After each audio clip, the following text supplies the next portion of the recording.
that other presidents tried to do, other presidents talked about. President Trump accomplished it. It's a huge deal. You see, we're here this morning because in hunting for scandals all the time, in trying to find wedges and spin stories, this press corps and the press corps miss historic moments. You miss historic moments like 5% at NATO, which when you hear, I was in the closed door briefing. I wish there could have been cameras in there. When you heard the prime ministers and presidents of other countries, to a man and to a woman, looking at President Trump and saying, this never could have happened. Never would have happened. It seemed impossible 5 years ago, 2 years ago, 8 years ago. But here we are because of your leadership. If you ask them the question, I bet they'd say the same thing. But searching for scandals, you miss historic moments, like recruiting at the Pentagon. Historic levels in the Army, the Air Force, and the Navy. Yeah, maybe there'll be a little mention here or there, but because it was under President Trump's leadership, because Americans are responding to him as commander-in-chief, the press corps doesn't want to write about it.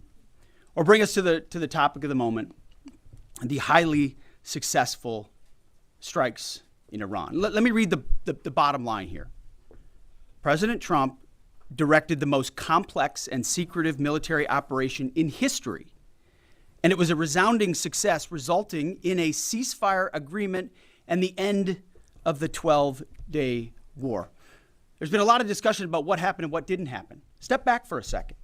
Because of decisive military action, President Trump created the conditions to end the war, decimating, choose your word, obliterating, destroying Iran's nuclear capabilities. I want to read some of the assessments that have been provided, because whether it's fake news, CNN, MSNBC, or the New York Times, there's been fawning coverage of a preliminary assessment. I've had a chance to read it. Every outlet has breathlessly reported on a preliminary assessment from DIA. I'm looking at it right now. Again, it was preliminary, a day and a half after the actual strike, when it admits itself in writing that it requires weeks to accumulate the necessary data to make such an assessment. It's preliminary. It points out that it's not been coordinated with the intelligence community at all. There's low confidence in this particular report. It says in the report there are gaps in the information. It says in the report multiple linchpin assumptions are what this assessment, a linchpin assumption, you know what that is? That means your entire premise is predicated on a linchpin. If you're wrong, everything else is wrong. And yet, and still, this report acknowledges it's likely severe damage. Again, this is preliminary, but leaked because someone had an agenda to try to muddy the waters and make it look like this historic strike wasn't successful. I'm going to get to the chairman in a moment because he's going to lay out the particulars for you based on his professional military experience. But here's what other folks are saying.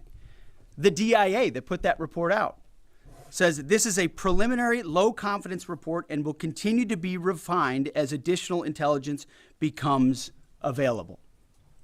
How about the Israeli Atomic Energy Commission? The devastating U.S. strikes on Fordo destroyed the site's critical infrastructure and rendered the enrichment facility inoperable. Have any of these quotes made their way into the New York Times or the Washington Post? MSNBC? CNN? Any of these quotes? How about this one? This is a new one from the UN, the United Nations. No friend of the United States, or certainly Israel often. Here's the head of the UN Atomic Energy Agency this morning, Rafael Grossi. U.S. and Israeli strikes caused enormous damage to Iran's nuclear sites. Don't take my word for it. How about the IDF's chief of staff? I can say here that the assessment is that we significantly damaged the nuclear program, setting it back by years. I repeat, years. The Iranian foreign minister, the spokesman, our nuclear installations have been badly damaged, that's for sure. I'm sure that's an understatement. John Radcliffe, the director of the CIA, putting out a statement just last night. CIA can confirm that a body of credible intelligence indicates Iran's nuclear program has been severely damaged by recent targeted strikes. This includes new intelligence from a historically reliable, very different than preliminary assessment with low confidence. He's saying historically reliable and accurate source and method that several key Iranian nuclear facilities were destroyed and would have to be rebuilt over the course of years. CIA continues to collect additional reliably sourced information to keep appropriate decision makers fully informed. How about DNI Tulsi Gabbard yesterday? She writes, and I quote, "New intelligence confirms what POTUS has stated numerous times. Iran's nuclear facilities have been destroyed." Institute for Science and International Security President David Albright, overall, Israel and U.S. attacks have effectively destroyed Iran's centrifuge enrichment program. Time and time again, I can go down the list. Those that understand, those that see, those that do proper assessments recognize that what the United States military did was historic. And again, before I pass it to the chairman, because you, and I mean specifically you, the press, specifically you, the press corps, because you cheer against Trump so hard, it's like in your DNA and in your blood to cheer against Trump, because you want him not to be successful so bad, you have to cheer against the efficacy of these strikes. You have to hope maybe they weren't effective. Maybe the way the Trump administration has represented them isn't true. So let's take half-truths, spun information, leaked information, and then spin it in every way we can to try to cause doubt and manipulate the public mind over whether or not our brave pilots were successful. How many stories have been written about how hard it is to, fly a plane for 36 hours? Has MSNBC done that story? Has Fox? Have we done the story how hard that is? Have we done it 2 or 3 times so that American people understand? How about how difficult it is to shoot a drone from an F-15 or 16 or F-22 or F-35? Or what it's like to man a Patriot battery? Or how hard it is to refuel midair? Giving the American people an understanding of how complex and sophisticated this mission really was. There are so many aspects of what our brave men and women did that because of the hatred of this press corps are undermined because your people are trying to leak and spin that it wasn't successful. It's irresponsible. And folks in this room are privy to that information because of the proximity here in the Pentagon. It's an important responsibility. And time again, classified information is leaked or peddled for political purposes to try to make the president look bad. And what's really happening is you're undermining the success of incredible B-2 pilots and incredible F-35 pilots and incredible refuelers and incredible air defenders who accomplished their mission, set back a nuclear program in ways that other presidents would have dreamed. How about we celebrate that? How about we talk about how special America is, that we have these capabilities? I think it's too much to ask, unfortunately, for the fake news. So we're used to that. But we also have an opportunity to stand at the podium and read the truth of what's really happening. And the reality is you want to call it destroyed, you want to call it defeated, you want to call it obliterated, choose your word. This was an historically successful attack, and we should celebrate it as Americans. And it gives us a chance to have peace, chance to have a deal, and an opportunity to prevent a nuclear Iran, which is something President Trump talked about for 20 years, and no other presidents had the courage to actually do. So with that, I want to hand it over to the chairman of the Joint Chiefs. They've done technical analysis on this, not just on the strike, but also on our Patriot defenders on Al Udeid. And Mr. Chairman, I'll hand it over to you. Good morning. Thank you, Mr. Secretary, and good morning, and all of you. Thank you for being here. As a follow-up to my comments on Sunday's press conference, I wanted to give you a few updates this morning on something I'm honored to do as a chairman, and that's a chance to get to talk about some of our service members and the incredible things that they do on behalf of our nation. And I apologize ahead of time for the length and the detail. Today I'm going to brief you on a couple things. First, I'm going to talk about our air defenders at Al Udeid in Qatar and their actions on Monday. Then I'm going to walk you through a little bit about the academics that went into the attack against Fordo, the massive ordnance penetrator weapon, and we're going to show a video that highlights the effects that weapon has. Of course, nobody was down inside the target, so we don't have video from the target. First, on Monday. As the president has stated, on Monday morning, we began to receive and warnings that Iran intended to attack U.S. bases in the region. That morning, building on the work that CENTCOM Commander Eric Kurilla had done, and on the orders of the President, Al Udeid Air Base in Qatar and around the region, we assumed a minimum force posture. Most folks had moved off the base to extend the security perimeter out away from what we assessed might be a target zone, except for a very few Army soldiers at Al Udeid.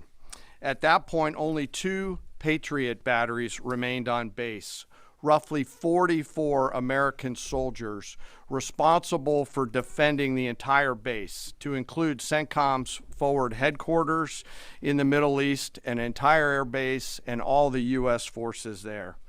The oldest soldier was a 28-year-old captain. The youngest was a 21-year-old private who'd been in the military for less than 2 years.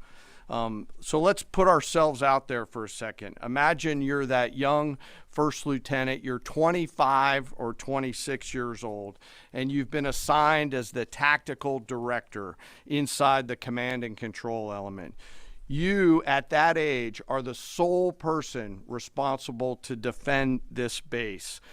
Listening next to you is your early warning operator whose job is to notify you of imminent attack. There's 5 people inside a vehicle and 5 people outside of a vehicle around these, a total of, as I said, 44. By the way, you've sat in the Middle East for years, deployed over and over again, extended multiple times, always being prepared, but unsure of when that particular day will come that you must execute your mission and not fail at doing it. In this case, these Patriot crews were deployed from Korea and Japan as part of our U.S. forces there to ensure that we had the most capable missiles in the CENTCOM area of responsibility. As the day continues, you start to hear more and more chatter in the information space about a pending attack. And as the sun starts to set in the west, you get orders from your higher headquarters to make sure that your missile batteries are pointed to the north. There are just a few other teammates. It's hot, you're getting nervous, and you expect an attack. Outside of those Patriot vehicles, your hot crew, which is 1 NCO and 4 additional soldiers, turns a key and relinquishes control of those missiles to that young lieutenant inside the vehicle, and you wait. You know that you're going to have approximately 2 minutes, 120 seconds to either succeed or fail. And then at approximately 12:30 p.m. on Monday, that's 7:30 p.m. in Qatar, as the sun sets in the west, Iran attacks. As the targets were detected, round after round of Patriot missiles are ejected from their canisters by an initial launch charge. Then the main solid rocket motor ignites. You can feel this in your body if you've ever been around a Patriot taking a shot. And round after round goes out and guides against those missiles coming inbound. We believe that this is the largest single Patriot engagement in U.S. military history. And we were joined in this engagement by the Qatari Patriot crews. I'm not going to tell you how many rounds were shot, but it was a bunch. Because of classified purposes. And we're aware that there's reports of something getting through. What we do know is there was a lot of metal flying around.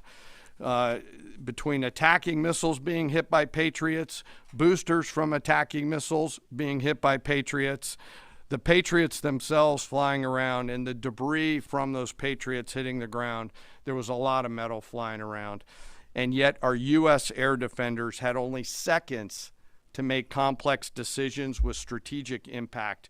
These awesome humans, along with their Qatari brothers and sisters in arms, stood between a salvo of Iranian missiles and the safety of Al Udeid.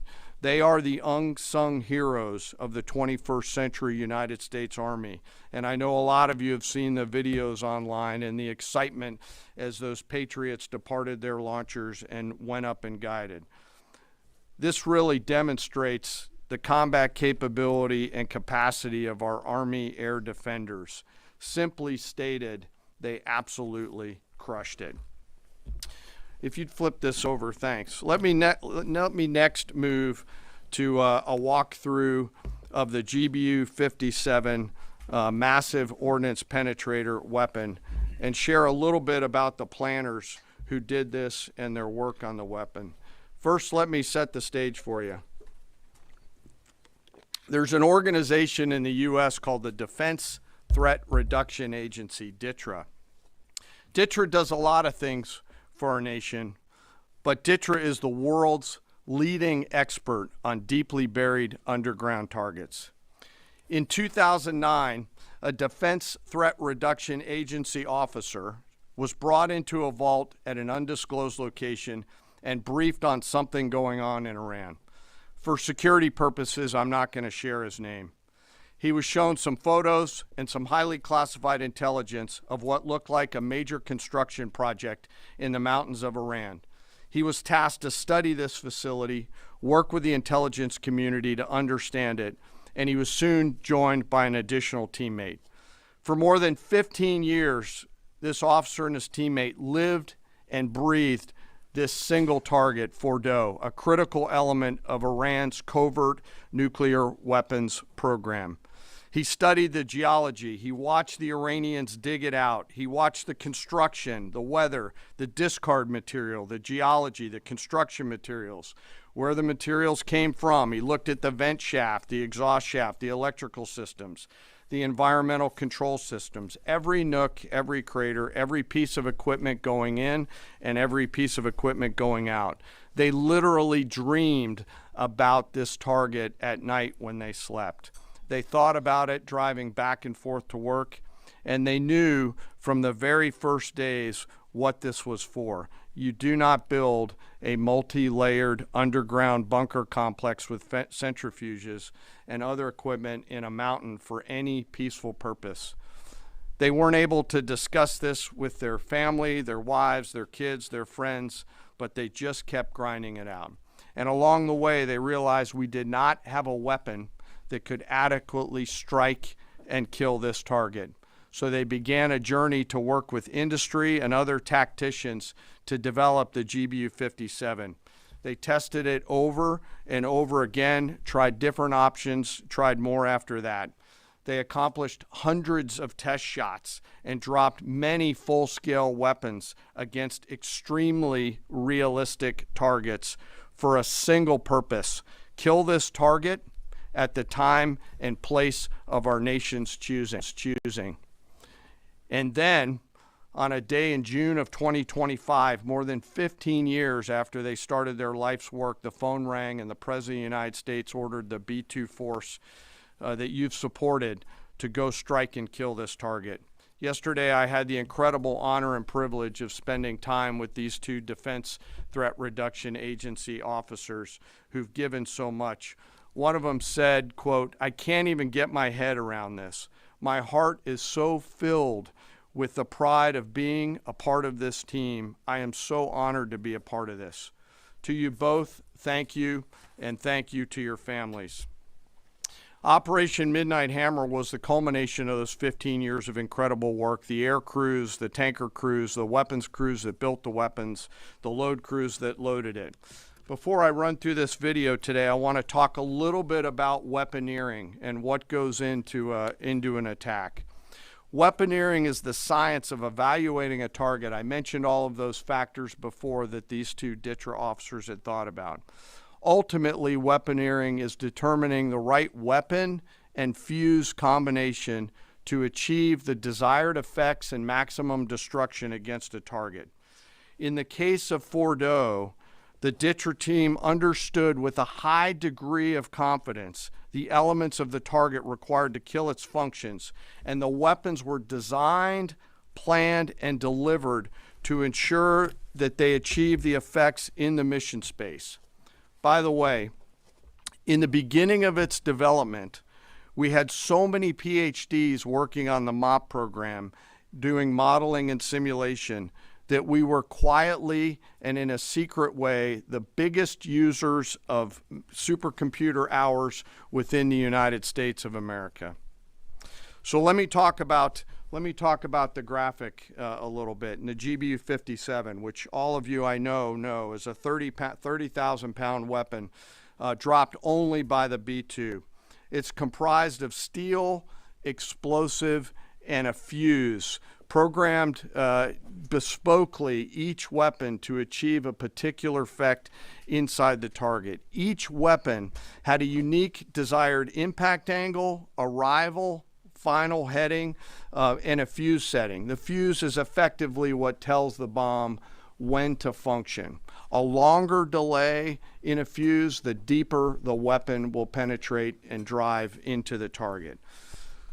So on Fordo, in June of 2008, you can see these 3 holes. Depicted here is the main exhaust shaft with 2 additional ventilation shafts on either side. The United States decided to strike these 2 ventilation shafts, seen here on the main graphic, as the primary point of entry into the mission space. In the days preceding the attack against Fordo, the Iranians attempted to cover the shafts with concrete to try to prevent an attack. I won't share the specific dimensions of the concrete cap, but you should know that we know what the dimensions of those concrete caps were. The planners had to account for this. They accounted for everything. The cap was forcibly removed by the first weapon, and the main shaft was uncovered.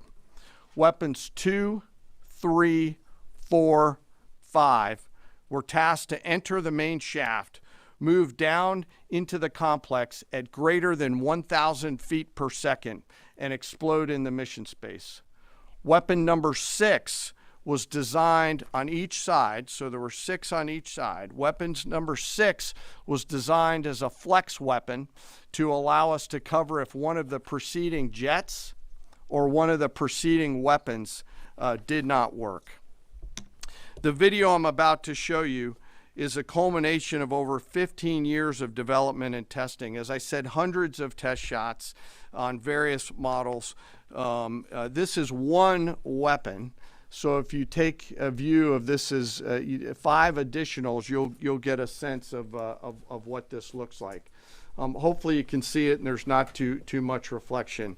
Tom runs our videos out there. We'll run it at full speed so you can see it and then go back through it. Go ahead, Tom.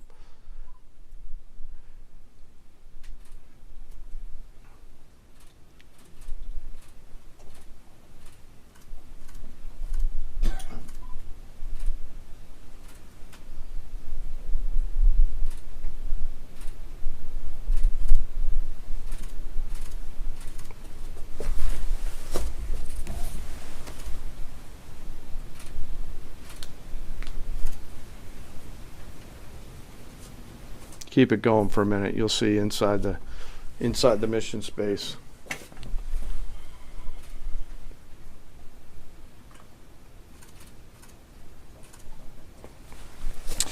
Unlike a normal surface bomb, you won't see an impact crater because they're designed to deeply bury and then function. I know there's been a lot of questions about that. All 6 weapons at each vent at Fordo went exactly where they were intended to go.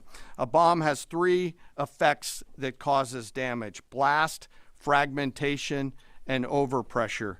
In this case, the primary kill mechanism in the mission space was a mix of overpressure and blast, ripping through the open tunnels and destroying critical hardware. The majority of the damage we assessed based on our extensive modeling was a blast layer combined with the impulse extending from the shock. Imagine what this looks like 6 times over. A point that I want to make here: the joint force does not do BDA. By design, we don't grade our own homework. The intelligence community does. But here's what we know following the attacks and the strikes on Fordo. First, that the weapons were built, tested, and loaded properly. 2, the weapons were released on speed and on parameters. 3, the weapons all guided to their intended targets and to their intended aim points. 4, the weapons functioned as designed, meaning they exploded. And we know this through other means, intelligence means that we have, that were visibly, we were visibly able to see them. And we know that the trailing jets saw the first weapons function, and the pilots stated, quote, "This was the brightest explosion that I've ever seen. It literally looked like daylight." Let me now turn to the bomber crews themselves, give you a few details about them. The crews that attacked Fordo were from the active duty Air Force and the Missouri Air National Guard. The crews ranked from captain to colonel, and most were graduates of the Air Force Weapons School headquartered at Nellis Air Force Base in Nevada. I will state for the record that there is no beach volleyball or football at the Air Force Weapons School. There were male and female aviators on this mission. And a crew member told me when I talked to them on video the other day that this felt like the Super Bowl, the thousands of scientists, airmen, and maintainers all coming together. One last story about people. When the crews went to work on Friday, they kissed their loved ones goodbye, not knowing when or if they'd be home. Late on Saturday night, their families became aware of what was happening. And on Sunday, when those jets returned from Whiteman, their families were there. Flags flying and tears flowing. I have chills literally talking about this. The jets rejoined into a formation of 4 airplanes followed by a formation of 3 and came up overhead Whiteman proudly in the traffic pattern, pitching out to land right over the base and landing to the incredible cheers of their families who sacrifice and serve right alongside their family members. Like I said, there were a lot of flags and a lot of tears. One commander told me this is a moment in the lives of our families that they will never forget. That, my friends, is what America's Joint Force does. We think, we develop, we train, we rehearse, we test, we evaluate every single day. And when the call comes to deliver, we do so. I could not be more proud standing up here today of our Joint Force. I'm filled with gratitude that I get to tell their story. And as we stand here right now, our forces remain on a high state of readiness in the region, prepared to defend themselves. And one last thing, our adversaries around the world should know that there are other DTRA team members out there studying targets for the same amount of time, and will continue to do so. Thank you very much. I apologize for the length. I look forward to your questions. Thank you, Mr. Chairman. I would just thank you, by the way, for that extensive work, the lay down. I mean, even, do you have that laser pointer? Okay. Yes, sir. Thank you, squaring me away as always.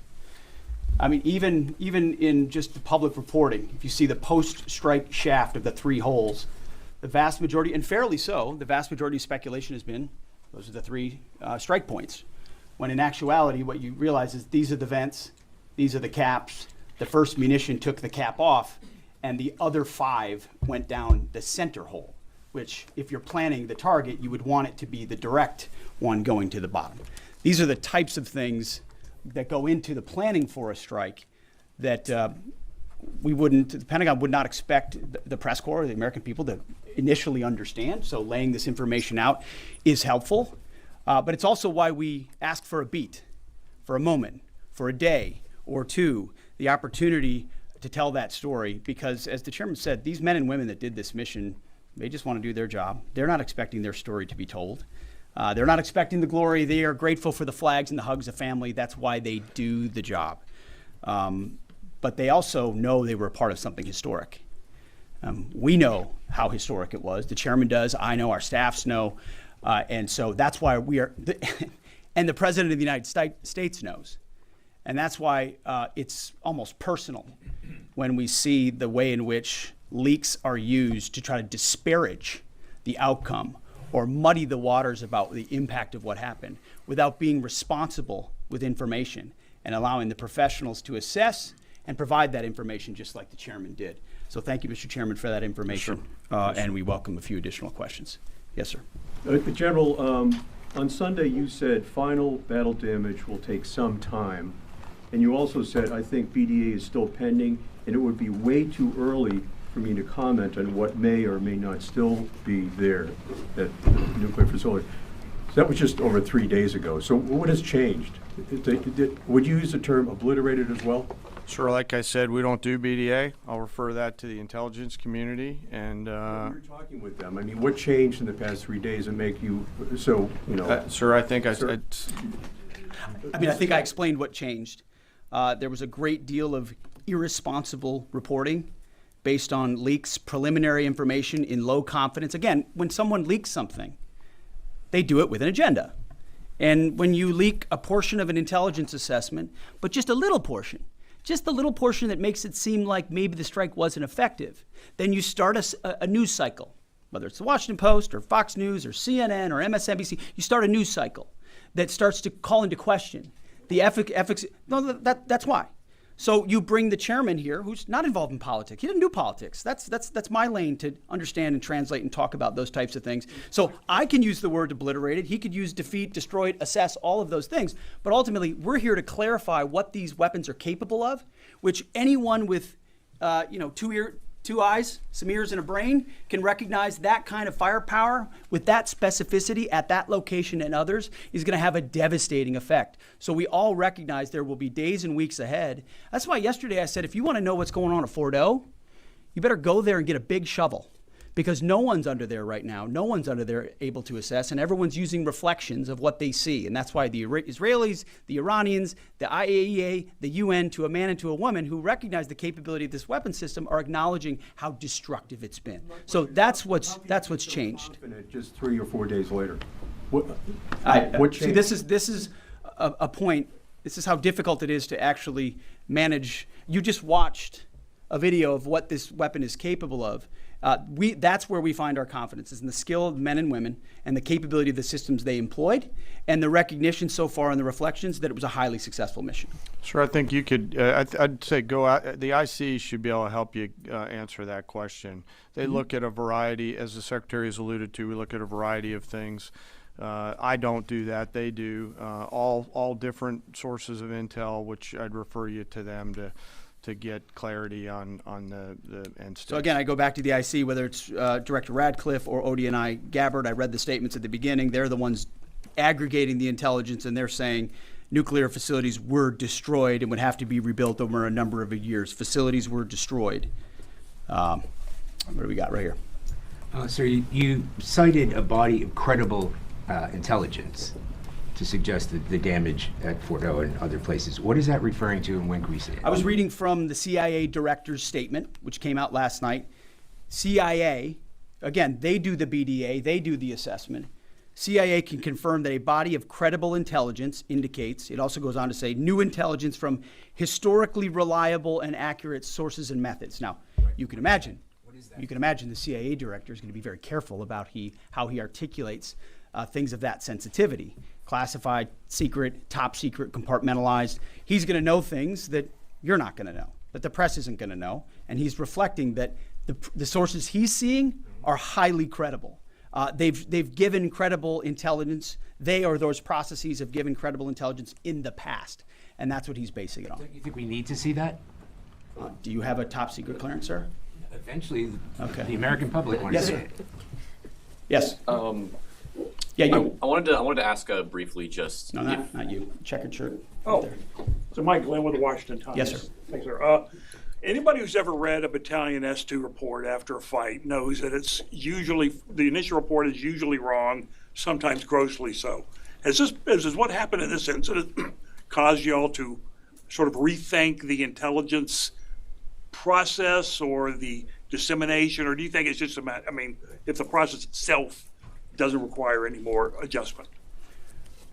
Well, I can tell you what the chairman told me in the Situation Room and reminded us all, which is alongside what you just said, sir, is that the first reports are almost always wrong. They're almost always incomplete, right?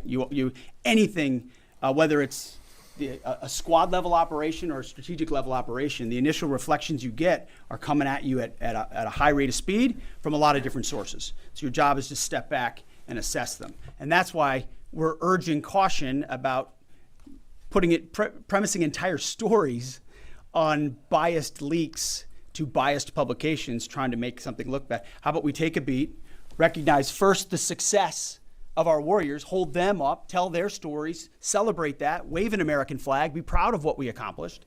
And in the meantime, I can assure you, the chairman and his staff, the intelligence community, our staff and others are doing all the assessments necessary to make sure that mission was indeed successful.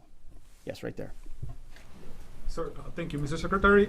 Iran has recognized that their nuclear program was indeed severely damaged, but they also said that the U.S. strikes only strengthened their ability and their determination to complete their nuclear program. How do you respond to that, sir? Is that a provocation from Iran?